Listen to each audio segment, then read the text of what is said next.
Most of us have heard the saying that you cannot pour from an empty cup. And I think that's pretty obvious, and it's something that most of us can resonate with. However, I want to take it one step further. I believe that it's not actually about filling your cup. I don't think life is an experience of filling your cup in order to pour into other people's cups. I believe that our role is to fill our cup until that cup runneth over and pours into other people's cups, right? Think about the logic.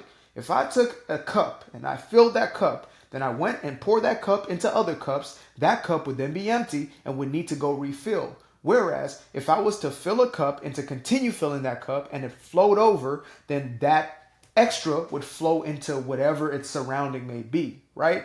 And so again, I've come to the realization that it's not actually our place to just fill our cup and then go into the world and then empty that cup, but instead to create a situation for ourselves where we have an overflowing cup. Now, how do we get to that place? What does that look like? Well, it's simple. It's called focusing on yourself. That's right. That simple, straightforward. When you focus on yourself and you continue to focus on yourself, meaning focusing on taking care of yourself, that's emotionally, mentally, physically, etc., right? When you continue to put an emphasis on what your purpose, your mission, your calling is in this life, then you will inherently pour into other people's cups. An example, when I was looking to be the type who would empty my cup into other people's cups, I wouldn't necessarily do the things that I wanted to do most. So I wouldn't be recording the content. I wouldn't be writing the books. I wouldn't be recording the music, etc.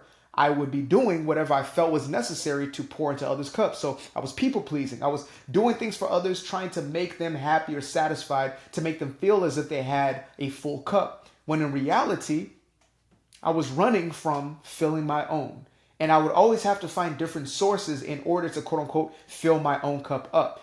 Whereas now I live a reality, I live a life experience where I continue to pour into my own cup. I continue to fill my own cup to the point where it can't help but run over.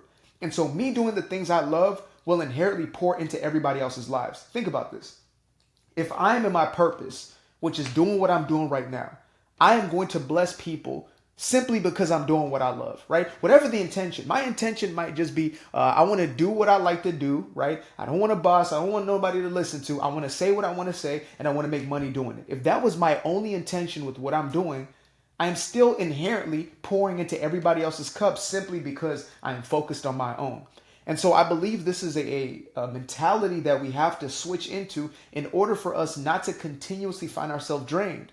Right? We continuously find ourselves in relationship dynamics, whether it's romantic relationships, familial, friendship relationships, etc., where we feel as if we're always drained, where we're always giving, and then we have to get back to this place where we are withholding, as opposed to having this natural cycle of receiving and giving, receiving and giving. And the only way that can happen is, again, when we tap into who we truly are and what we are here to do.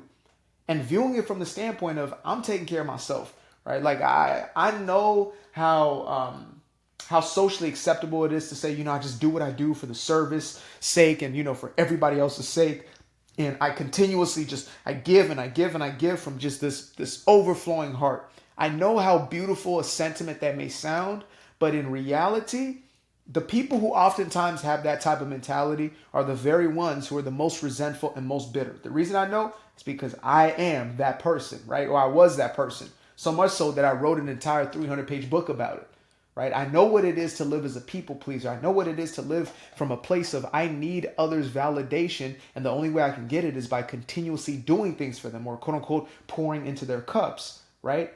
To pour myself out completely, to empty myself. And, being raised in a fundamentalist religious background, you learn to self-sacrifice. You learn to give of your complete self, not in a correct order, not in a form of you're pouring into your own life. You're investing into your own gifting. You're investing into your own wholeness, I guess you would say, right? Into self-discovery, into self-evolution and self-transformation. Instead of that, you are told to go out there, to empty yourself, to take your cross upon you, to sacrifice yourself at the altar of everybody else's validation and approval. And that's a losing formula. Like, I'm not saying it's bad or it's wrong. It's just, it's not going to serve either party. You become resentful, and so you actually start to hold a disdain and a hatred for the people around you as opposed to having love for them, right? Like, again, people may look at me and think, oh, he just does what he wants. He's so selfish. But then there are others who say, thank God he only does what he wants to do. Thank God all he does all day long is he writes the books, he writes the music, he speaks on camera, right? And he records the music. Thank God that's all he does all day long, and that's all he wants to do, because we are served by the things that he desires to do. It's like if you think of, let's say, an athlete, right? All they want to do is play basketball all day. Michael Jordan, all he wanted to do all day long was play basketball, some golf, smoke some cigars, right? That's all the man wanted to do. And because he gave himself to that calling, he gave himself to his greatest passion in life, everybody benefit from it. Even if you weren't a basketball fan necessarily, you still benefited from his influence. You benefited from the way in which he moved through life that inspired us all into becoming a greater version of ourselves. And that's what happens when, again, we put an emphasis in the right place.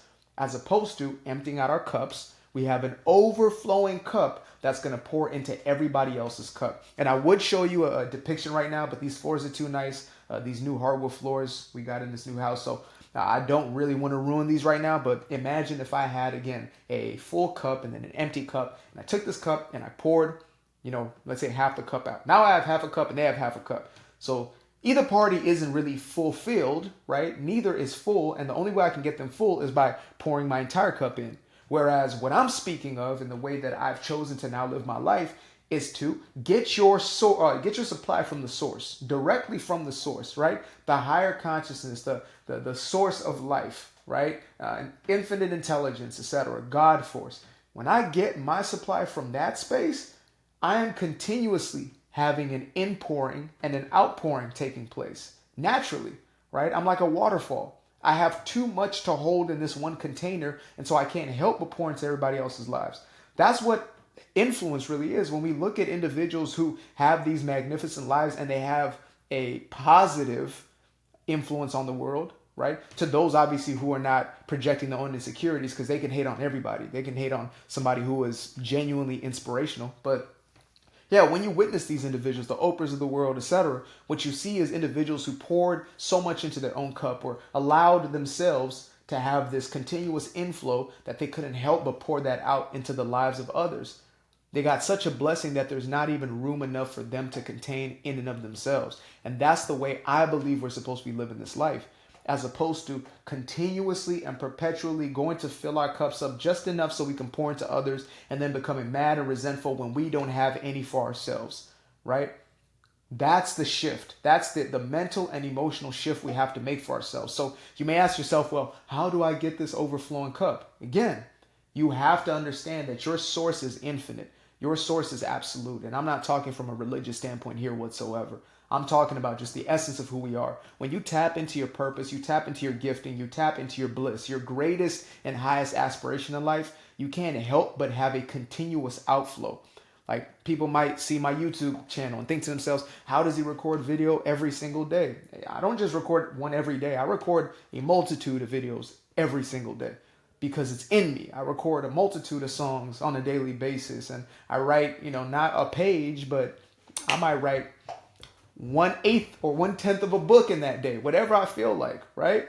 Just because the outflow is so profuse, the outflow is so natural, because again, I am in my space of bliss. I am in my highest vibrating state. And that's the only way that we can completely and absolutely have a fulfilled life, a full life, and a life that gives to others. Not from a place of needing them or wanting them to see us in a certain way, or needing them to view us as these altruistic, humanitarian, charitable individuals. None of that should matter. Right? To be honest with you, none of that should matter. If they think I'm charitable or not is frankly not my business. They're going to think what they want to think of me, right? On Tuesday, they're going to think one thing. On a Thursday, they're going to think a completely different thing. That's not my business. My business is to focus upon what has been placed within my hands, the gifts that I've been given, and to cultivate those gifts and to use those gifts continuously, and then to give those gifts to the world. Really that simple. So, appreciate you guys for tuning in. Before I dipski, a guilt-free plug of my first published book, Doing Me Guilt-Free, Breaking Free from People Pleasing and Unleashing Your True Personal Power. Make sure to get yourself a copy of one of these. I guarantee you this will be one of the top 5 investments of your year. Whatever year you get this book, it will be top 5 that year. And then the next year and the next year. This is a gift that continues to give of itself, because it is a reminder of who we are. More than anything else, a reminder of who we are and where to find that power base within ourselves. Dual Me Guilt Free. Make sure to get yourself a copy immediately. The link will be in the description below as well as pinned in the comment section. Till the next time, peace.